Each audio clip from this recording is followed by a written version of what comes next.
नमस्कार दोस्तों, मैं हूं सागर और आप सभी का बहुत बहुत स्वागत है आज के अपने इस वीडियो में।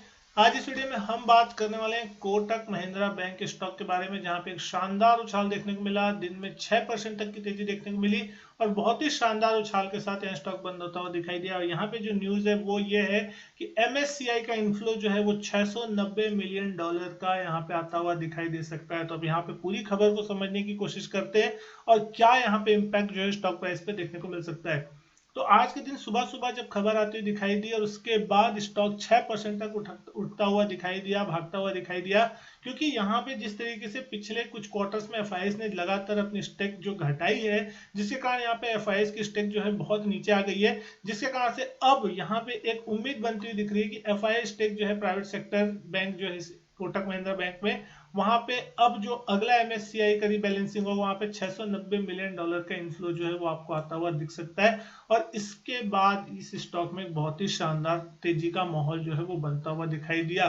कहीं ना कहीं अगर हम देख रहे हैं तो लेटेस्ट शेयर होल्डिंग जो थी एफआईएस की, जहां पे रिड्यूस होती हुई दिखाई दी स्टेक कोटक महिंद्रा बैंक में 1.47% तक, और ये आंकड़ा आता हुआ दिखाई दिया 41.22% इन मार्च क्वार्टर। तो यहाँ पे कहीं ना कहीं ये माना जा रहा है कि जो हेडरूम है वो 25.05% तक का है वर्सेस 22.38% करेंटली जो चलता हुआ दिखाई दे रहा है। तो कहीं ना कहीं एक बहुत ही ज्यादा यहाँ पे एक बाइंग जो है वो देखने को मिल सकती है। और ये जो बाइंग के नंबर है उसको अगर आप यहाँ पे देख रहे हो तो इसकी जो टोटल वैल्यू है वो लगभग 690 मिलियन डॉलर है। और ऑलमोस्ट 32 मिलियन शेयर जो है वो यहाँ पे कहीं ना कहीं, यानी कि लगभग 3 करोड़ 20 लाख शेयरों की जो बाइंग है वो यहाँ पे आते हुए दिखाई दे सकती है। जो अगली कट ऑफ प्राइस डेट है 23 मई का, जो रिव्यू होगा एमएससीआई का, वहां पे इसके ऊपर सारी चीजें देखने को मिलेगी।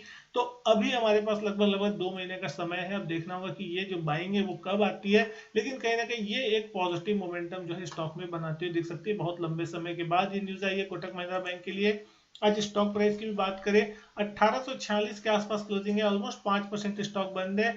स्टॉक की ओपनिंग एक अच्छे लेवल पे हुई थी, गैप अप हुआ था और उसके बाद थोड़ा बहुत करेक्शन हुआ और दिन के हाईएस्ट पॉइंट के आसपास ही जाके कहीं ना कहीं स्टॉक बंद होता हुआ दिखाई दे रहा है। 1859 का दिन का हाई है, 1826 का दिन में एक लोअर लेवल लगता हुआ दिखाई दिया था। 1997 का 52 वीक हाई है, तो वहां से भी लगभग अभी देखेंगे तो 150 पॉइंट के आसपास का करेक्शन देखने मिल रहा है। 1631 का जो 52 वीक लो है वो यहाँ पे लगता हुआ दिखाई देता है। और आज के दिन वॉल्यूम भी जो थे वो लगभग 92,92,000 शेयरों के आसपास के होते हुए दिखाई दिए। तो बहुत ही शानदार वॉल्यूम के साथ स्टॉक बढ़ता हुआ दिखाई दिया। वैल्यूएशन देखेंगे तो आपको वैल्यूएशन थोड़े हायर साइड में देखने को मिलेंगे, 25-26 के पी में। बाकी एज कंपेयर टू दूसरे बैंक देखेंगे तो जो 18-20 के पी पे आपको देखने को मिलते हैं एचडीएफसी बैंक, आईसीआईसीआई बैंक, तो उसके तुलना में यहाँ पे वैल्यूएशन थोड़ा महंगा है। लेकिन यहाँ पे बहुत सारे बिजनेसेस हैं जो कि कोटक महिंद्रा बैंक के अंदर जुड़े हुए हैं, जिसके कारण यहाँ पे इसका टोटल वैल्यूएशन जो है कंसोलिडेटेड वो 25-26 के आसपास आता हुआ दिख रहा है। अगर इसके हिसाब से देखेंगे तो वैल्यूएशन जो है लोअर साइड में ही कहीं ना कहीं बनता हुआ दिखाई दे रहा है। ईपीएस ऑलमोस्ट 71-72 के आसपास की है,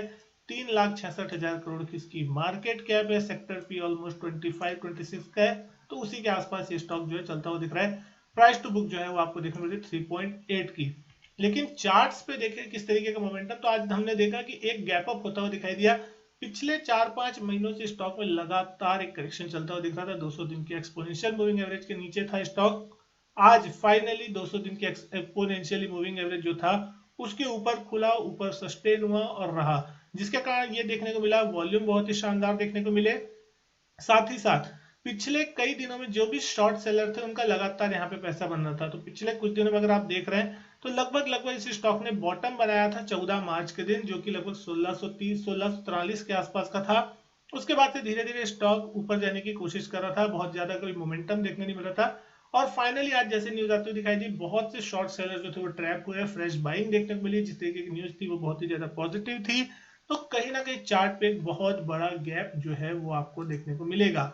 और एक ये जो गैप है दोस्तों, यही एक खतरा है जिसकी आप मान के चल सकते हैं कि यहाँ पे एक करेक्शन आने की उम्मीद आप यहाँ पे मान के चल सकते हैं। और ये करेक्शन का जो गैप है दोस्तों ये भी बहुत बड़ा है। 1768 का कल का हाई था और आज का लो है जो 1826 का। तो ऑलमोस्ट 60-65 रुपए के आसपास का गैप बना हुआ है, यानी कि लगभग लगभग अगर इसके भाव के हिसाब से आप देखते हैं 3 से 4% का जो गैप है वो कहीं ना कहीं स्टॉक में बना हुआ है और इतना बड़ा गैप जो है तो कहीं ना कहीं एक बार फिल होना बनता है, क्योंकि छोटा मोटा गैप होता है तो स्टॉक चला जाता है ऊपर की तरफ, लेकिन अगर इतना बड़ा गैप है तो एक बार किसी कारण से अगर ये गैप फिल हो जाता है और एक बार ये स्टॉक फिर से 1770 की रेंज में आ जाता है तो डेफिनेटली वो एक मस्ट बाई हो जाएगा और उस कंडीशन में यहाँ पे आपको एक बहुत अच्छा सपोर्ट देखने को मिल सकता है और उस लेवल तक एक बार ये स्टॉक हो सकता है आपको करेक्शन देखने को मिले।